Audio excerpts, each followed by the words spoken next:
안녕하셨습니까? 오늘은 11월 27일 주일입니다. 오늘도 여러분들과 함께 요한복음 강의 요한복음 17장 그 5번째 시간입니다. 지난주에는 창세에 관해서 여러분들에게 말씀을 드렸어요. 창세에 관해서는 할 이야기가 많은데 다음에 창세기를 한다고 약속을 드렸으니까 창세기 할 때 이 창세에 대해서는 창세 전과 창세 후가 어떠한 것인지 다시 여러분들에게 말씀을 나눌 시간이 있을 것입니다. 그때 여러분들이 미진한 부분 또 다 말씀드리지 못한 부분 그런 부분을 다시 정리하도록 하겠습니다. 오늘은 지난주에 이어서 요한복음 17장 13절로부터 말씀을 이어가겠습니다. 지난주에 여러분들에게 말씀드린 것 중에서 12절의 이제 말씀이 여러분들에게 좀 난해한 부분이다 이렇게 말씀드린 부분이 있죠. 난해하다는 것은 지금 12절에 요한복음 17장 12절에 말씀이 어려워서 영적인 내용이 어려워서가 아니라 헬라어의 특수성 때문에 우리가 해석이 좀 어렵다 이렇게 말씀드릴 수가 있어요. 그것이 이제 멸망의 자식 때문에 여러분들에게 매와 오에 대해서 말씀을 드렸는데 매라고 하는 것은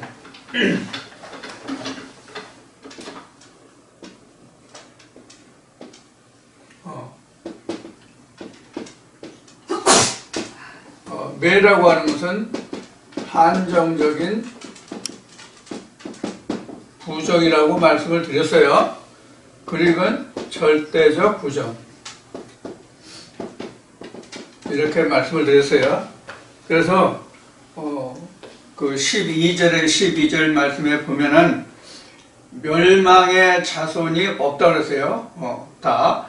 하나님 힘으로 저희를 보존시켰나이다. 그 중에 하나도 멸망치 않고 오직 이렇게 되잖아요. 멸망치 않고 그러니까 멸망치 않는 전부 구원의 백성이라는 얘기예요. 그런데 오직 멸망의 자식뿐이오니 이 오직이라는 말이 좀 우리가 이해하기가 어려운 부분인데 이것이 바로 매라는 단어가 있다니 이러한 것이 있는데 그 중에서 다가 아니라 전부가 아니라 이러한 것이 있는데 이런 것은 다 구원의 백성인데 그 중에 이러한 자도 있다 그런 뜻이거든요. 그러니까 예수로 보면은 제자가 12이잖아요.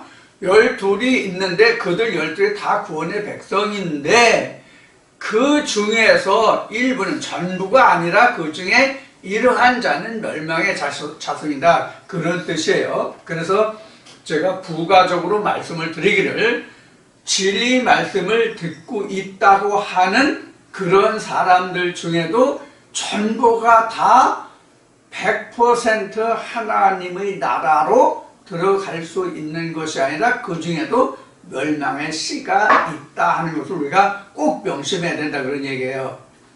그래서 그 중에서 예수의 제자 중에서는 가룟 유다가 여기에 해당되는 거죠.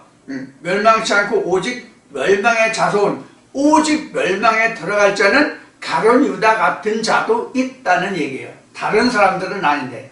그래서 한정적인 부정 이런 얘기를 한 거예요. 여기서 우리가 깊이 생각해야 될 것은 뭐냐면 예수 그리스도 안에 유일하신 참 하나님과 그의 보내신 자 안에 있는 자들도 멸망받을 자가 있다 하는 말이 우리에게는 가장 무섭고 두려운 말이다 하는 이야기를 그래서 지난주에 말씀을 드린 거예요. 우리는 이렇게 이야기하잖아요. 특히 이제 우리가 신학의 가르침을 받을 때는 한 번 하나님의 택하심을 받은 자는 하나님이 구원하는 그날까지 타락하지 않도록 실족하지 않도록 하나님이 견인하신다 그래가지고 견인론을 얘기하잖아요. 견인론. 견인론은 이끌어 간다는 얘기예요. 이끌어 간다는 뜻이에요. 견인. 누가? 하나님이. 그래서 우리가 한 번 구원은 영원한 구원이다, 이런 이야기를 한단 말이에요. 그래서 많은 교회 목사들이 말할 때, 이 복음을 전하면서 말할 때 보면 이 교회에 나오는 여러분들은 전부 이미 구원을 받았습니다, 이렇게 얘기하거든요. 이미 구원을 받았다. 2000년 전에 예수가 우리의 죄와 업무를 다 담당하셨기 때문에 여러분들 지금 예수 그리스도를 믿으니까 여러분들 다 이미 구원을 받은 것입니다, 이렇게 얘기하거든요. 이거 맞는 말일까요? 틀린 말일까요? 이거 틀린 말이에요. 사도 바울은 뭐라고 그랬어요? 내가 잡은 것도 아니고 이룬 것도 아니고 오직 하나님이 주실 그 상급을 바라보고 하나님이 어떤 상급을 주시는지 그 표대만을 보고 내가 오늘도 간다 그랬어요. 그러니까 우리가 잡은 것, 이룬 것 아니에요, 아직은요. 무엇을 두고 그럼 바울은 그런 이야기를 했을까요? 둘째 사망의 관문이 우리에게 남아있거든요. 신학에서 말하는 바와 같이 지금 견인론, 그래서 한 번 하나님이 택함을 받는 자는 절대로 타락할 수 없고 하나님이 이끌어서 구원까지 보내준다고 한다면 가룟 유다 타락 없죠. 가룟 유다가 타락할 수가 없죠. 그리고 이사야 14장에 있는 계명성이라는 말이, 하늘에서 떨어진 별이라는 말이 있을 수가 없잖아요. 하늘에 뭇 별을 보라, 이것은 하나님의 백성의 뜻으로 설명하고 있거든요. 그래서 해와 달과 별이 있는데 별과 별의 영광이 다르다라고 바울은 고린도전서에 그 말씀에 기록하고 있잖아요. 이 별이 떨어질 수도 있단 말이에요. 별은 이제 하나님의 백성들, 사도들을 이야기하는 것이지만 이러한 면을 우리가 잘 생각해야 돼요. 어떤 생각이냐면 우리가 한 번 구원을 받으면, 한 번 하나님 안에 택함을 받으면 우리는 끝까지 구원이 이른다라는 그 관념을 완전히 잊어버려야 된다는 얘기예요. 여기 그래서 12절 말씀을 그래서 지난주에도 말씀을 드렸고 이번에도 다시 한번, 이 시간에도 다시 한번 여러분들에게 말씀을 드리는 거예요. 이것이 우리가 가장 중요한 겁니다. 왜 중요하냐면 이 진리 안에 있지 않은 하나님의 은사를 맛보지 않은 사람들은 언제든지 다시 하나님 안에 돌아올 수 있어요. 그런데 히브리서에 기록된 바와 같이 하나님의 한 번 은사를 받고 이 은사에서 떨어져 나가면 하나님을, 예수 그리스도의 현저히 욕보임이라, 이런 자는 다시 돌이켜 회개하는 제사가 없다라고 규정하고 있단 말이에요. 그래서 사실 가장 무서운 것은 첫째 발에 참여한 자들의 둘째 사망이에요. 그래서 우리가 가룟 유다가 어떻게 멸망했는지를 우리가 유심히 보아야 한다는 얘기예요. 내 안에서 어떤 무엇이 언제 어떻게 작용해서 가룟 유다와 같이 예수를 팔지 모르거든요. 지금 우리가 더욱 어려운 것은 가룟 유다는 실상 육체를 입고 온 예수 그리스도를 실제로 보고 예수 그리스도를 팔았잖아요. 근데 현재는 우리가 육체로 온 예수, 그러한 내 몸 밖에 있는 예수를 내가 알고 가는 것이 아니라 지금은 영으로 내 안에 와 있는 예수를 모시고 섬기고 가잖아요. 그러니까 보이지 않는 영의 어떤 부분을 내가 팔아서 내가 예수를 십자가에 못 박을지 나 자신도 모르는 경우가 있다는 것을 우리가 생각해야 된단 말이에요. 이것이 우리가 더 어려운 거예요. 차라리 2000년 전에 보이는 예수 그리스도가 내 앞에 있다면 우리가 그것을 즉시 알 수 있잖아요. 배반하는지 안 하는지. 근데 내 마음에 와 있는, 영으로, 말씀으로, 레마로 와 있는 예수 그리스도를 지금 내가 어떤 형식과 방법으로 내가 배반하는지 파는지 알 수 없단 말이에요. 정신 차리지 않으면 이것이 우리가 가장 무서운 거예요. 이런 점 때문에 지금 12절에 대해서 여러분들께 자세히 말씀드리고 있는 거예요. 자, 그러면 13절로 시작하겠습니다. 13절.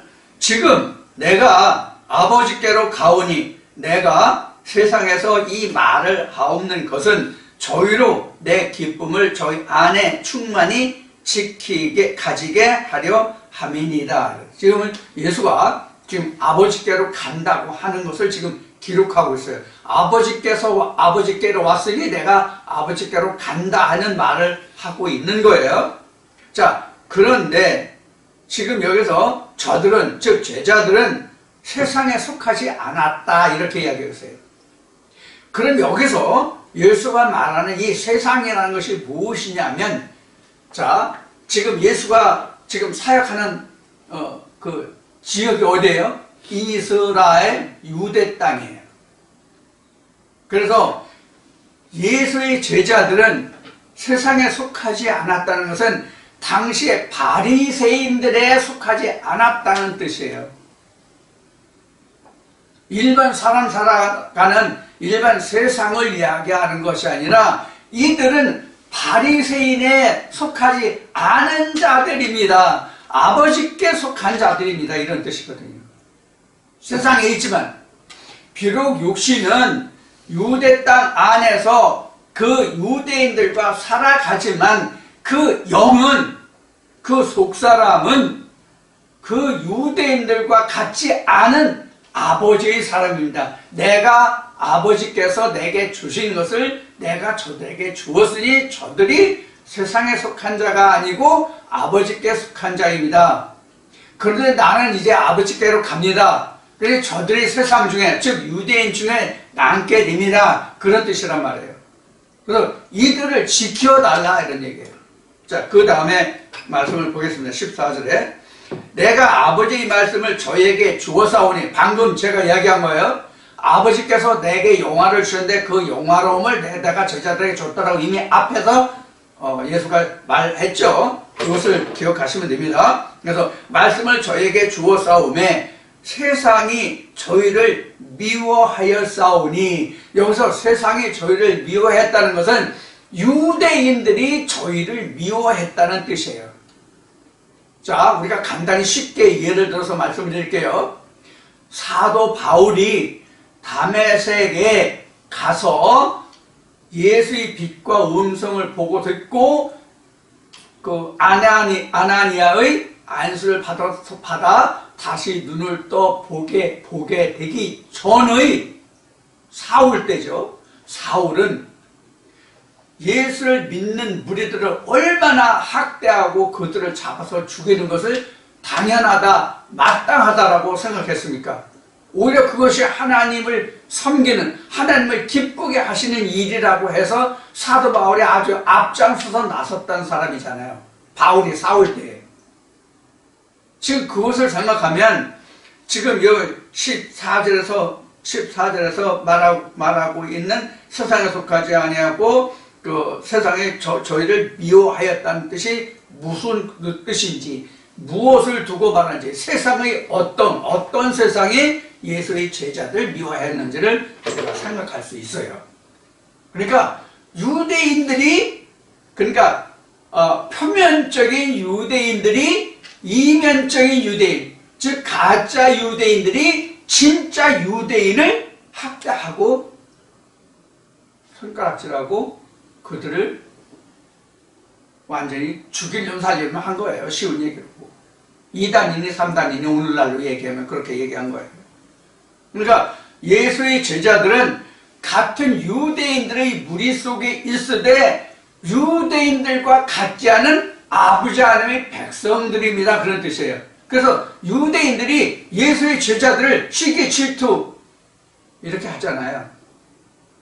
그것을 14절에서 기록하고 있습니다.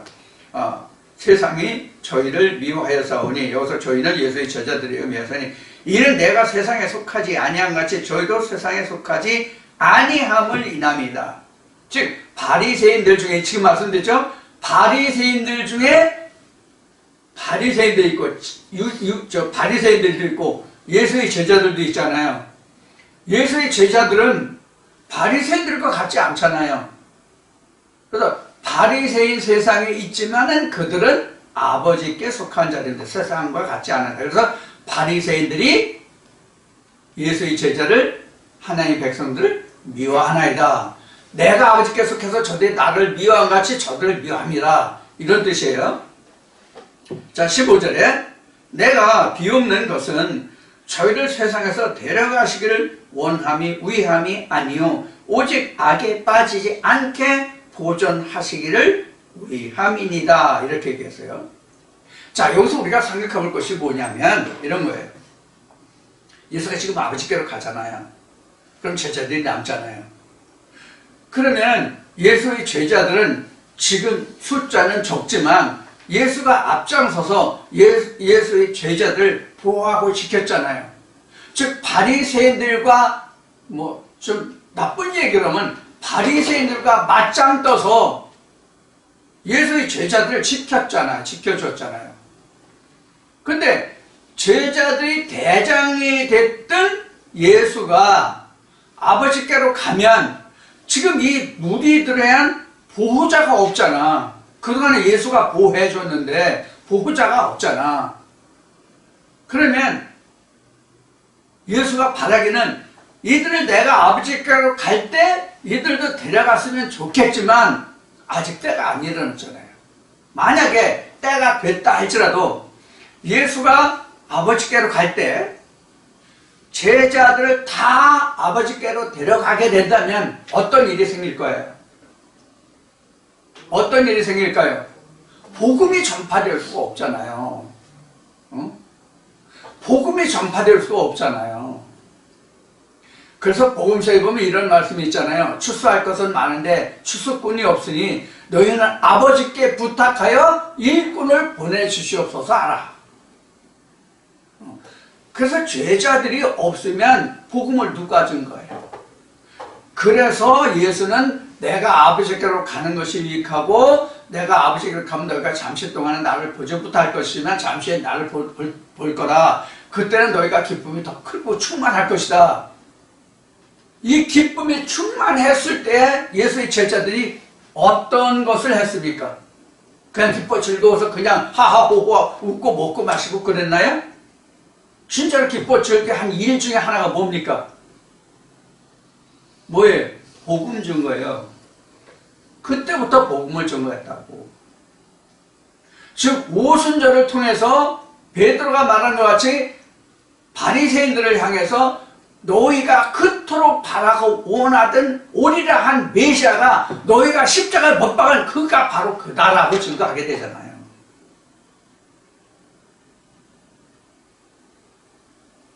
그러니까 내게 온 복음이 오순절을 통해서 온전해졌어요. 그래서 기쁨이 더 충만해졌어요.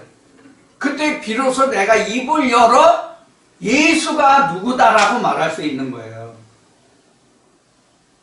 우리가 여기서 생각해 볼 것이 뭐냐면 지금 15절 봤잖아요.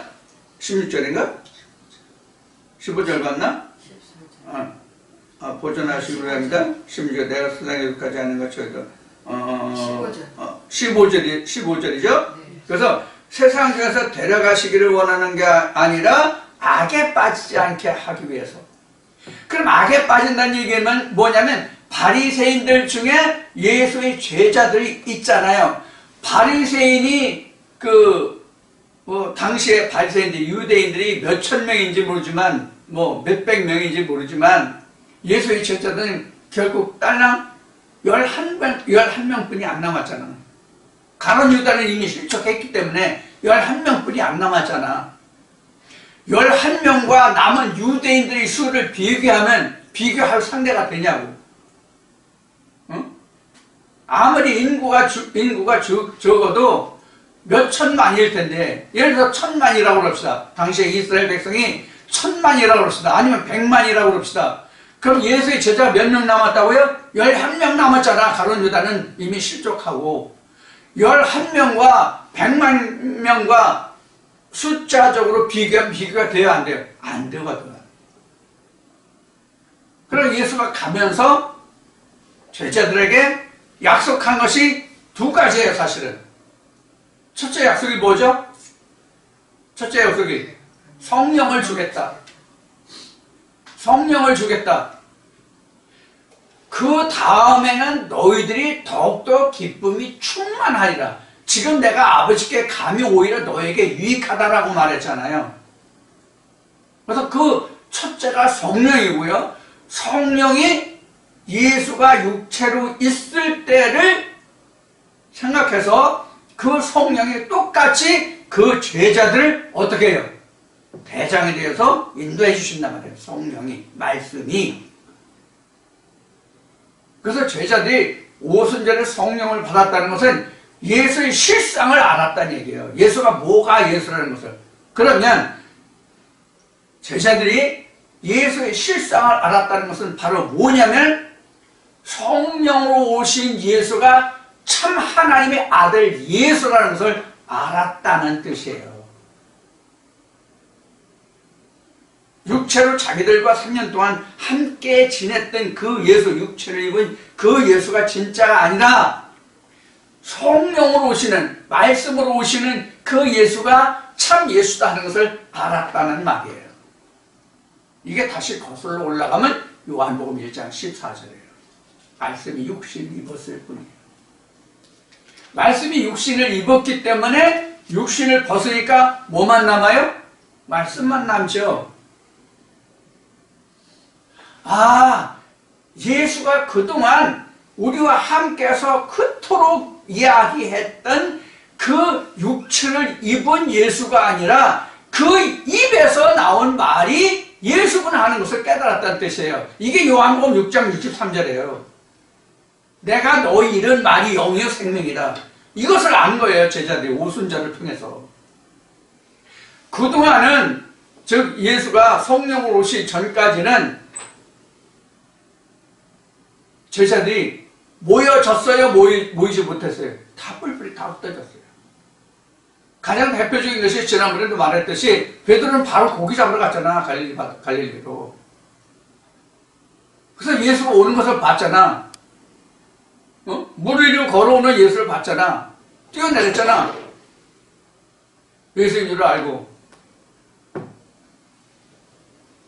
자, 우리가 이제 이런 면들을 알아야 돼요. 그래서 사도 바울도 이제까지 모든 것을 말할 때 육체대로 알았던 것을 이제는 육체대로 알지 않고 영으로 말한다라고 이야기한 거예요. 그래서 사도 바울. 그래서 현재 이 말씀을 듣고 있는 우리 모두도 육체로 오셨던 2000년 전 육체로 오셨던 그 예수의 잔영이 남은 그림자가 각자에게 얼마만큼씩은 찌꺼기가 다 남아있을 것이라고 나는 생각을 해요. 그 시간이 오랜 시간이 걸려야 그 잔영이 남은 그림자가 지워집니다. 제가 겪어본 바예요. 제가 겪어본 바라고. 지금도 문득 2000년 전 유대 땅에 왔던 예수를 생각하는 때가 있어요. 지금도. 우리가 그것을 완전히 씻어버려야 돼요. 완전히 지워버리고 지금 내 마음에 와 있는 예수가 자꾸 내 눈에 보이고 내가 그려져야 된다고. 그 예수가 나를 어떻게 한다고요? 구원으로 이끌어준단 말이에요. 생명으로 이끌어준다. 2000년 전에 유대 땅에 왔던 예수, 나를 구원해달라고, 나를 이끌어달라고, 내 선생이 되달라고, 내가 당신의 제자가 되겠다고 돈보따리, 떡보따리 들고 간다 해도 그 예수는 나와 연관을 맺을 수가 없는 예수예요. 근데 아직도 그 잔영이 남은 그림자가 우리에게 남아있다니까요. 그것을 여러분들이 잘 생각하셔야 됩니다. 그래서 우리가 이 15절 말씀을 보면서 생각할 게 우리가 무엇이냐면 바리새인들과 지금 예수의 관계잖아요. 예수의 제자들과의 관계잖아요. 예수는 아버지께로 가니까 남는 것은 바리새인들은 항상 있고 예수의 제자들은 이제 12명 뿐이잖아요. 12명 중에서 가룟 유다는 빠졌으니까 11명이 남았잖아요. 이 11명이 이 수많은 바리새인과 대적해서 어떻게 돼요? 이겨야 되죠. 이겨야 된다는 것이 뭐예요? 바로 복음의 증거죠. 바리새인들을 향해서 지금 예수의 남은 11 제자들이 이들이 이 바위와 같은 암석과 같은 암벽과 같은 이 바위에 부딪혀서 그 중에서 깨지는 조각돌 하나를 찾아서 예수의 자녀가 예수의 백성이 즉 하나님의 백성이 되게 하는 일이 남아있다고. 이게 남은 자들의 책무예요. 그래서 내가 너에게 은혜를 주는 것은 고난도 함께하게 하리라 이렇게 말씀에 기록되어 있죠. 그래서 우리가 복음을 받은 자들은 첫째 자기를 하나님 앞에 복종시키는 고난이 있고 그 다음에 자기를 이기고 그 말씀이 나를 접목해서 그 말씀이 나로 하여금 예수가 말한 대로 아버지가 일하시니 나도 일한다고 말씀하신 것 같이 나도 그 말씀이 온전해질 때 그 말씀이 나도 일을 할 수 있는 거예요. 그래서 이 복음은 예수가 말했듯이 복음은 유대인들에게 증거되고 유대인들 중에서 구원을 얻는 거예요. 그래서 바울은 이방인에게 보내졌지만 예수는 이방인에게 보내진 것이 아니고 내가 유대인에게 보내졌다. 왜? 구원이 유대인에게서 나기 때문이다. 이렇게 예수가 말했죠. 자, 그래서 이 부분에서 말할 때 오늘날 유대인이라는 것은 모든 교회에 다니는 사람들이 다 유대인이에요. 왜 유대인이냐? 하나님의 법을 가지고 있는 자들이잖아요. 어떤 법을 가지고 있든지 간에 그들 중에서 구원이 남이란 얘기예요. 이 얘기를 다시 바꿔 말하면 우리가 그들에게 복음을 증거해야 된다는 이야기예요. 그들에게. 그럼 그들이 어떤 사람에게 우리가 이 복음을 증거해야 되느냐? 찾는 자에게.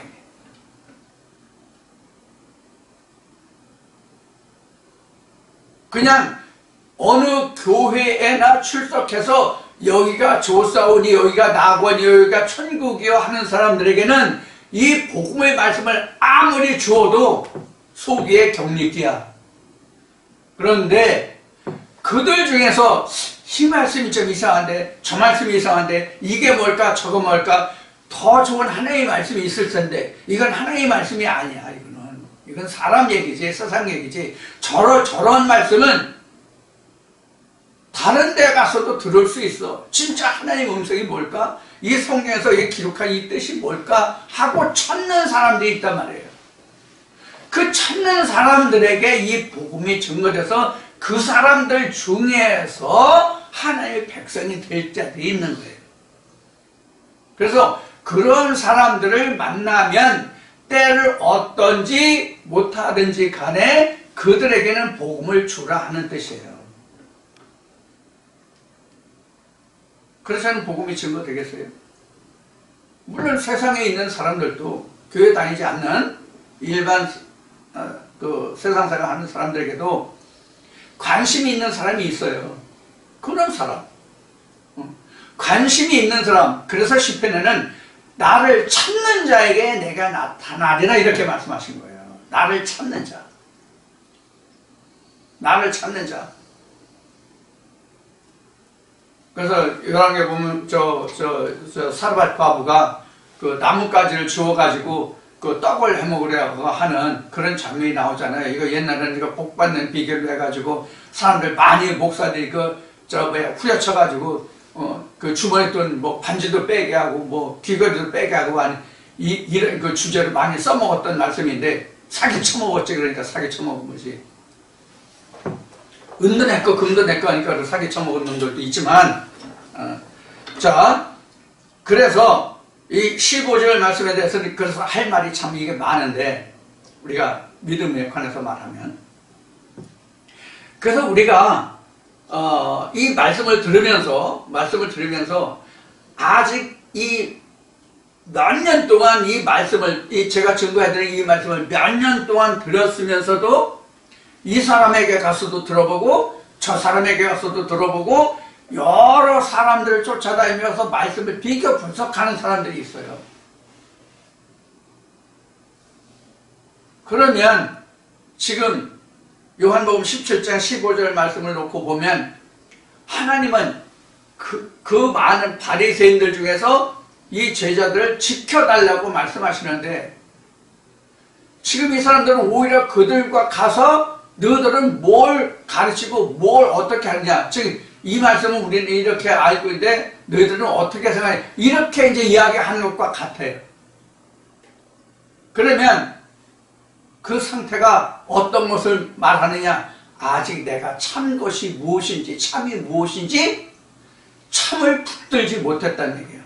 무엇이 진짜인지 가짜인지 아직 분별해내지 못했다는 뜻이에요.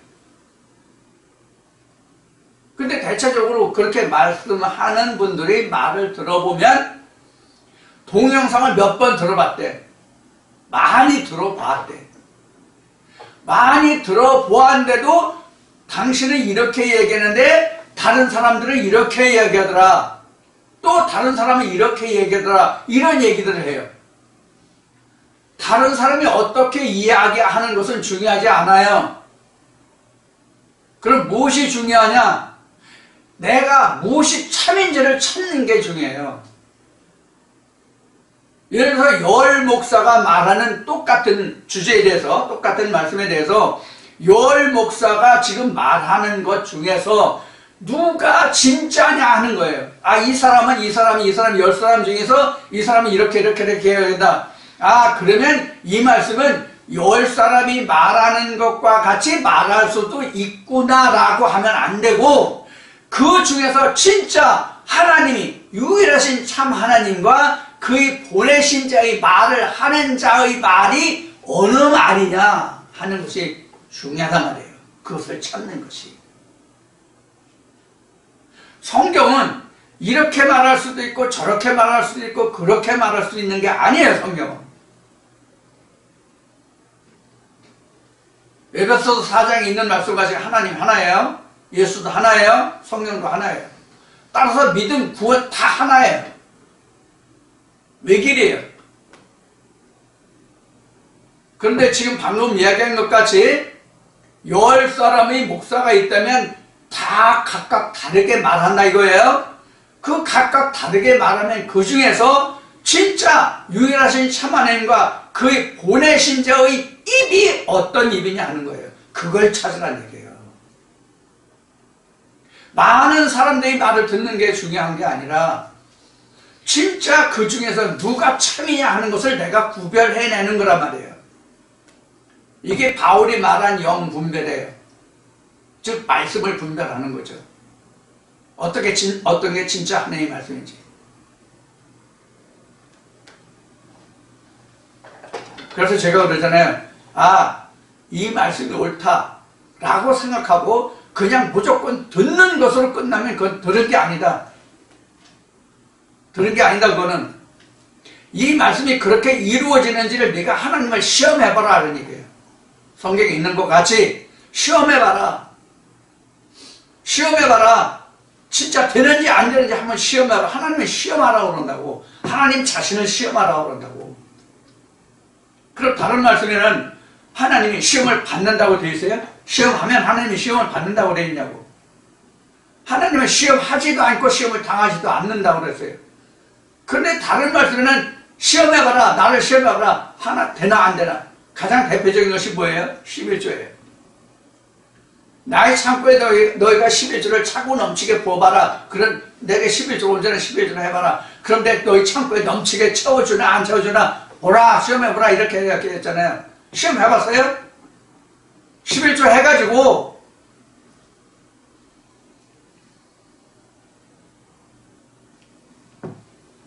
직장에 안 다녀도 될 만큼 하나님이 채워주는 거 시험 해봤어요? 시험 해본 사람 없을 거야. 감히 누가 하나님 시험해. 하나니까 그냥 했을 거야. 좀 이제 다른 얘기를 했지만, 시험하는 것은 다른 얘기를 했지만 지금 바로 그런 뜻입니다. 그래서 우리가 여기서 그 15절에서 바로 세상과 예수의 제자들을 놓고 예수가 지금 하나님께 이렇게 간절히 기도하는 거예요. 세상 중에 저들을 지켜달라. 자, 그 다음에 16절 보겠습니다. 내가 세상에 속하지 아니함 같이 저희도 세상에 속하지 아니하였습니다. 이것은 바리새인들 중에 있지만 아버지께서 내게 주신 저희들은, 제자들은 바리새인들과 다릅니다. 즉 아버지께서 내게 주셨는데 이 제자들은 본래 아버지의 것이었습니다. 그럼 본래 아버지의 것이었다는 게 제자들 육체가 본래 아버지의 것이었다는 뜻이에요? 그것이 아니라 제자들이 받아 가진 그 말씀이 예수가 말씀으로 온전케 해서 세상에 본을 받아서 예수가 온전한 말씀을 제자들에게 주었잖아요. 그것이 본래 하나님의 것이었는데 아버지께서 내게 주셨고 내게 주신 것을 저들에게 주었다. 그래서 저들은 나의 것인데 저들은 또 아버지의 것이다. 아버지께서 내게 주셨기 때문에. 이 말은 말씀이 그렇다는 뜻이지 그 육체가 아버지께서 내게 주신 것, 그 육체가 아버지의 것이라는 뜻이 아니란 말이에요. 영만. 우리 영이 아버지께 가는 것이거든요. 우리 영이 아버지께 가는 것이지 우리 육체가 아버지께 가는 것이 아니라고. 제가 그동안 수없이 말했듯이 우리 육체는 창세기 3장 19절에 기록된 말씀과 같이 땅에서 왔으니 땅으로 간다고. 육체는 땅에서 왔으니 땅의 소산물을 먹다가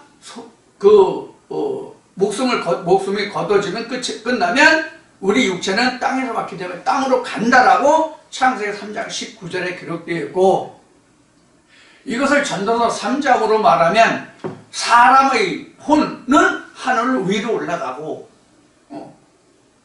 그 육신은 땅은 아래로 가는 것을 알 자가 누구냐라고 기록하고 있잖아요. 이 말씀을 참고하시면 됩니다. 이것을 여러분들 꼭 기억하시고요. 그래서 우리도 지금 항상 여기서 예수의 제자들이 바리새인들 무리 중에 있은 것 같이 우리도 지금 대한민국만 해도 지금은 이제 얼마나 되는지 모르겠지만 이 기독교 인구가 뭐 1200만이니 뭐 그런 얘기를 했었어요. 근데 내가 알기로는 지금 아마 1000만도 안 될 거야. 기독교 인구가. 뭐 근데 1000만이라고 가정합시다. 이 1000만 중에서 진짜 참 하나님의 백성은 몇이나 될까요? 몇이나 될 것 같습니까? 몇 안 돼요. 진짜 10손가락 안에, 10손가락 안에 든다고 보면 확실하고 정확한 거예요. 저는 이 부분이 가장 두려워요. 역시 바울의 증거가 같이 우리가 바울이 증거했나? 베드로가 했나? 우리가 이같이 복음을 증거하고 우리가 구원을 받지 못하면 우리보다 더 불쌍한 자가 없다고 그랬단 말이에요. 제가 지금 여러분들 앞에서 이 말씀을 증거하고 전하고 있잖아요. 근데 내가 이 말씀을 증거하고 내가 아버지 보좌에 가지 못하고 내가 진짜 지옥으로 떨어졌다고 한다면 어떻게 되겠어요? 그 죄가 얼마나 더 크겠냐고. 예를 들면 이 세상에 태어나서 우리가 대한민국이라는 나라에 태어나서 살잖아요. 죄를 안 짓고 그냥 세상에 일반 평민으로 그냥 살아가면 그냥 산 대로 그냥 그 의무가 그냥 받아져. 근데 내가 국가에 뭘 하고 어떤 회사에 뭘 하고 하면서 내가 죄를 많이 저질렀어. 국가에 대해서 죄를 많이 졌어. 그래서 형무소도 갔다 오고 저 벌금도 물고 이런 전과가 있어. 그러면 내가 아무리 높은 고위직에 있었다 할지라도 그렇지 않고 일반 평면으로 사는 것보다 그 사람이 더 나은 삶을 살고 그 사고가 더 낫겠냐? 안 그렇단 말이에요. 믿음 안에서 똑같아요. 내가 하나님이 일을 한다고 해서 하나님께 대적하면 하나님이 보시기에는 뭐가 돼요? 범죄자가 되잖아요. 그럼 하나님이 내게 상급을 주시겠어요? 벌을 주시겠어요? 당연히 벌을 주지. 그래서 성경에는 타락이라는 말이 나오지만 타락이라는 말은 첫째 부활에 참여하지 못한 자는 타락이 없어요. 타락이라는 얘기는 죽었다는 말과 같거든요. 아니 살지 못했는데 무슨 죽음이 있어. 그러니까 첫째 부활에 참여한 자만 타락이 있는 거예요. 첫째 부활에 참여한 자만이 둘째 사망도 있는 거예요. 이걸 우리가 명심해야 됩니다. 그 다음에 봅시다. 17절 봅시다. 저희를 진리로 거룩하게 하옵소서. 아버지의 말씀은 진리니이다. 이게 방금 전에도 말했지만은 요한복음 6장 63절이에요.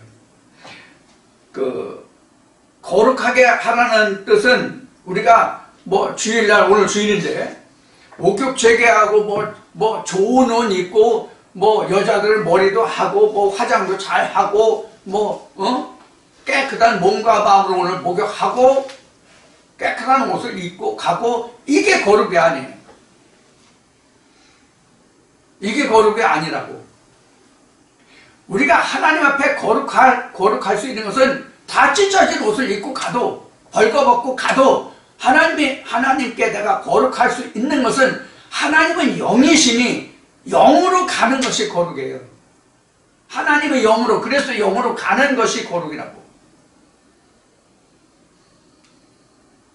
하나님은 우리의 예물을 보지 않으신다고 성경에 기록되어 있잖아요.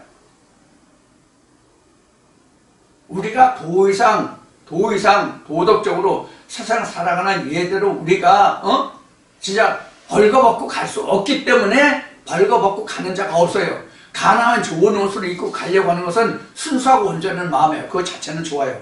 그러나 거룩하다는 면을 놓고 보면 하나님이 우리 예모가 깨끗하고 깔끔하고 좋은 옷 입고 화장을 이쁘게 잘하고 그래야만 향수 뿌리고 그래야만 하나님 앞에 나갈 때 거룩하다 하나님 보시는 것이 아니라 그렇지 않고 벌거벗고 추한 모습으로 가도 세수 안 하고 눈곱 있는 채로 가도 하나님의 영이시니 영으로 예배하는 자, 즉 신령과 진정으로 예배하는 자를 하나님이 받으시고 그 자가 거룩한 거예요. 무슨 뜻인지 이해하시겠죠? 그러니까 하나님은 영으로 시작해서 영으로 마신다. 하나님은 영으로 시작해서 영으로 마신다. 이렇게 생각하시면 돼요. 근데 그 영이 우리가 뭔지를 아직 몰라 잘. 그렇게 우리가 성령 교회마다 신학마다 성령 말하지 않는 데 있어요 없어요? 없죠. 그래서 성령이 일반 사람들까지 세상에 교회 다니지 않는 사람들도 성령이라는 말을 아는 사람이 많을 거야. 성령이 무엇인지 그 실체를 몰라. 그것만 달라. 성령의 실체가 무엇인지를 모를 뿐이라고. 성령을 말해도. 신학 박사들은 성령을 알까요? 신학 박사들은 성령을 알까요? 제 생각은 모른다고 생각이 됩니다. 신학 박사들 들으면 내가 신학 박사고 너는 겨우 신학 같지도 않은 신학을 한 놈이 무슨 신학 박사한테 성령이 있냐 없냐 말할 자격이 있어? 이렇게 말할 수도 있겠지만은 모든 보화는 가진 자만이 아는 것이죠. 자, 그래서 여기서 아버지의 말씀은 진리다 하는 이 얘기는 방금 얘기한 것이 요한복음 6장 63절이 바로. 그래서 우리가 여기서 이제 오해하는 것이 아버지의 말씀은 진리다. 이 말이 뭐냐면 이 성경이 요한복음 1장 1절을 통해서 하나님이고 말씀이잖아요. 그러니까 성경을 쫄쫄쫄쫄 외우고 암기하는 그 자체를 우리가 하나님을 알았다라고 말하는 자들이 많거든요. 아, 나 성경 몇 번 필독했어. 복사했어. 성경 복사했어. 필사라고 얘기하죠. 나 성경 필사를 몇 번 복사했어. 몇 번 썼어. 아니면 나 성경을 뭐 몇 독 했어. 이거 자랑하죠? 그 자랑은 뭐해? 뜻을 모르는데. 아버지가 방에 들어가셨습니다를 떼어쓰기를 잘못해가지고 아버지 가방으로 들어가셨습니다. 이렇게 말하면 됐냐고. 그런 식이에요. 우리가 성경을 보는 것이. 그래서 그 아버지의 말씀은 진리라는 말씀도 있고 누가복음 8장 11절 보면 하나의 말씀은 씨라고 하는 말씀도 있어요. 그러면 우리가 하나의 말씀은 진리라는 이 말의 뜻이 그냥 우리가 방금 얘기했지 이 성경을 그냥 줄줄 외우면 그것이 바로 아버지의 말씀은 진리니까 진리가 되느냐 하는 얘기예요. 그런 질문을 해보라는 얘기예요. 그래서 우리가 이 성경을 처음 읽는다라고 가정하면 17절을 읽을 때 17절을 볼 때 아버지의 말씀은 진리다? 그럼 무엇이 진리이지? 무엇이 진리일까? 이렇게 우리가 물음표를 달아봐야 되는데 물어보질 않는다고. 왜? 평범하게 써져 있잖아 지금 17절 말씀이. 17절 말씀이 저희를 진리로 거룩하게 하옵소서. 아버지의 말씀은 진리이다. 아, 그럼 성경 말씀이 진리구나. 이렇게 생각하지. 그럼 진리가 무엇이지? 진리란 이렇게 물어보질 않는다고. 물음표를 달아보지 않는다는 얘기예요. 우리가 성경을 볼 때. 아, 그런가 보다. 아, 이렇게 될 수 있나? 저렇게 될 수 있나? 아, 이거 소설인가? 이거 공상소설인가? 과학소설인가? 이런 부분도 우리가 성경을 보면 많이 있잖아요. 그런 부분이.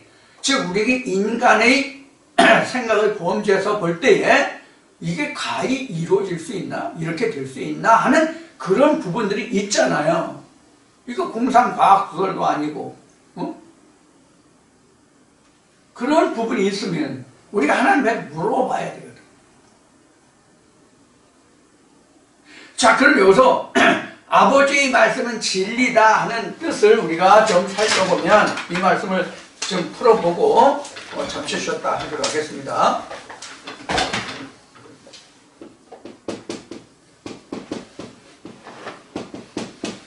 아버지의 말씀이 있잖아요. 이 말씀은 진리다. 이렇게 말한 거잖아요. 아버지의 말씀은 진리입니다. 이렇게 돼 있잖아요. 지금 17절 말씀에 그랬잖아요. 아버지의 말씀은 진리이다. 이렇게 되잖아. 아버지의 말씀은 진리이다. 아버지의 말씀은 진리이다. 그럼 아버지의 말씀이 뭐예요? 아버지의 말씀이 뭐예요? 요한복음 1장 1절이죠.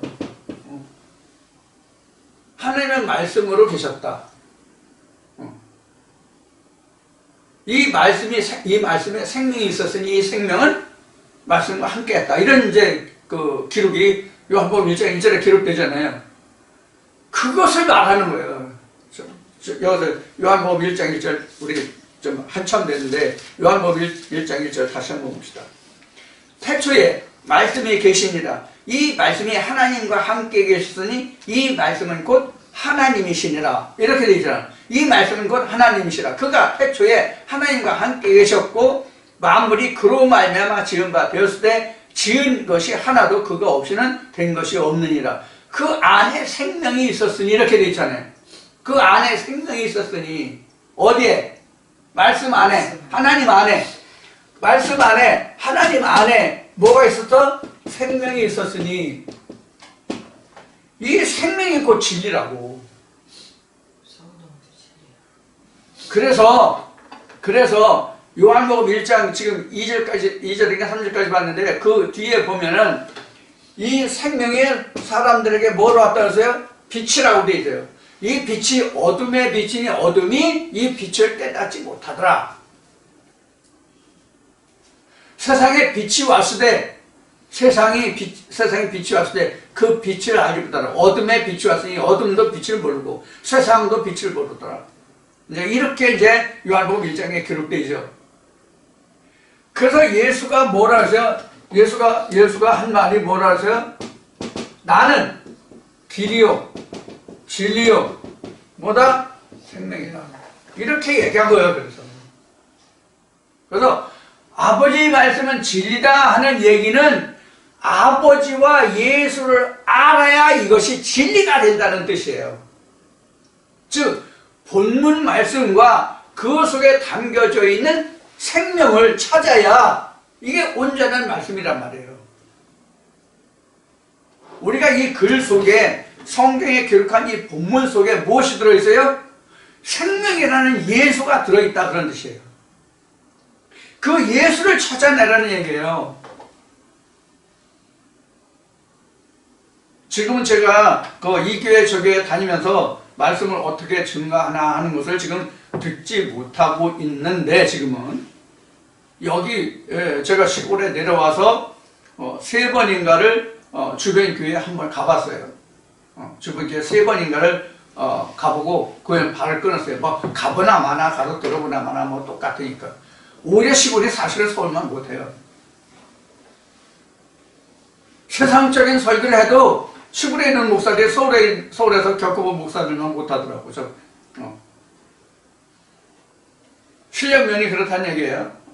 제가 그 실력을 평할 수 있는 그럴 만한 위치에 있지는 않지만 하여튼 들어본 제 귀로는 그래요. 그래서 이 말씀을 처음에 하나님께로부터 받아서 이 말씀을 어떤가, 왜 이렇게 되는가를 알기 위해서 이 교회는 저 교회는 어떤가 해서 처음에는 교회에서 이 말씀을 전하기 전에, 이 말씀을 사람들 모아서 이 말씀을 전하기 전에 제가 혼자 있을 때요. 그때는 교회 다 출석하지 않고 교회에서 내쫓겨서 출석하지 않을 때는 이 교회 저 교회 다니면서 여러 교회 다니면서 말씀을 들었어요. 또 이 말씀을 시작했을 때도 다른 교회에서는 어떻게 증거하나, 어디서는 뭐 하는데 뭐가 어떤가 하는 것을 여러 교회를 다니면서 들어봤어요. 들어봤는데 다 표면적인 것을 말하지 이면적인 것을 말하는 교회가 없더라고요. 이면적으로 말씀을 전한다 하는 유명하다고 그래서 성남에 어디가를 서울에 있을 때 성남에 어딘가를 그 바쁜데 헤매고 찾아서 이제 다녀봤는데 하나님의 말씀과 진리와 합당한 그런 부분도 없지 않아 있지만 전체적인 윤곽이 안 맞아. 성경은 창세기에서 요한계시록까지 관통이 돼야 되거든요. 그게 부분적으로 안 맞아. 지금 많은 목사들이 신천지에 많이 빠져 있거든요. 유능한 목사들, 신천지에 많이 빠져 있는 목사들이 많거든요. 그럼 신천지에 빠져 있는 목사들이 그러면 저만큼 지식이 없어서 그들이 거기에 빠져 있느냐? 아니거든요. 일반 신학에서 들어보지 못한 체계를 가지고 있기 때문에 그 말씀으로 빠져드는 거예요. 그러니까 신천지에 빠져있는 목사들은, 신천지 교회에 출석하는 사람들은 그래도 일반 교회보다는 많이 진일보한 사람들이에요. 일반 교회 다니는 사람들보다. 하나님의 진리에 이르지 못했을 뿐이지 오히려 일반 교회보다 훨씬 신학적으로 얘기하면 높아요, 그들이. 이렇게 하면 당신 신천지 아니냐 이렇게 얘기하는 것을 한두 번 들어본 것이 아니지만은 또 신천지하고 비슷하다고 평하는 목사들이 주변에서 많이 있었지만은 저는 신천지하고 아무런 관계가 없습니다. 신천지는 일반 교단에서 말하는 것 같이 이단 중에 이단입니다. 진짜 어롱진 말이에요. 자, 이와 같이 우리가 아버지의 말씀은, 하나님의 말씀은 진리다 하는 이 뜻이 그냥 간단한 게 아니에요. 먼저 골로새서를 말씀을 드렸듯이 만세와 만대전으로 감춰진 것이 뭐예요? 예수거든요.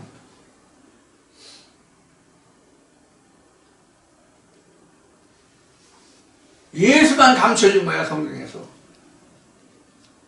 성경에 예수 다 드러나 있는데 왜 예수가 감춰졌다고 말하느냐? 이렇게 말할 수 있겠죠. 이게 무슨 뜻이냐면, 예수를 감춰놨다고 하는 뜻은 뭘 얘기했냐면, 성경 읽을 때마다 그 성경 모든 말씀에 예수에 관한 기록이거든. 예수에 관한 기록. 근데 예수를 찾냐고, 우리가. 예수를 못 찾잖아. 예수를 찾으려고 하는데 못 찾는 거예요. 그래서 예수가 바리새인들 향해서 뭐라고 그랬어요? 너희가 성경을 상고할 때 성경에 영생이 있는 줄 알고 너희가 성경을 상고하는데, 성경을 읽고 하는데, 너희가 성경을 읽고 하는 그것이 영생을 찾으려고 너희가 성경을 보고 읽는데, 상고한다는 것은 자세히 본다는 뜻이에요. 자세히 살펴보다가 상고예요. 그렇게 너희가 성경을 상고하는 것은 영생을 바라보고, 성경에 영생에 관해서 기록했으니까 영생에 관해서 너희가 영생이 무엇인지를 찾으려고 성경을 자세히 보는데, 그것이 곧 나에 관한 기록이야. 나에 관한 기록이야. 성경 전부가다. 그러니까 내가 영생이야. 나를 찾아야 영생이야. 이런 뜻이란 말이에요. 근데 우리가 성경을 보면서 예수를 찾을 수 있냐고. 예수를 누가 가르쳐 주지 않아도 예수를 이 성경을 읽으면서 찾을 수 있으면 성령을 받은 자예요. 그때 비로소 내가 성령을 받은 자예요. 근데 일반 신앙에서는 어떻게 말합니까? 교회 나와서 얼마 안 되면, 교회 나와서 몇 달만 지나면 다 성령 받았대. 교회 나와서 일정한 기간만 되면 다 성령 받았대.